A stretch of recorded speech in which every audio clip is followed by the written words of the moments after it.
abaningi bakhathazekile ngoVeliphi ukuthi lo baba lo hayi cha soyicela ivuthiwe akusiyo ubaba wangempela kodwa nje isigebengu esizomenza isilo sengubo wena uthini. Hello everyone, welcome back to Sunday Live Show. Thank you so much guys for tuning in.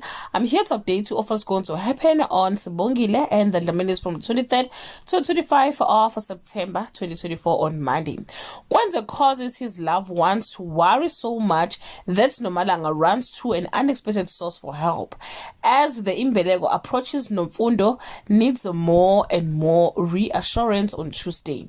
Needing answers, the Peteni confront Vusi and Gcina.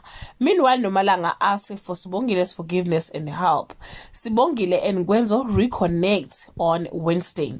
Gwenzo has a meltdown at Themba's Imbeleko and attacks Uvusi.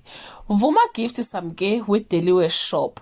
He lends her the shop to make some money to survive. Well guys, that's all I have for today. You can leave your comment below and share your opinion. Bye.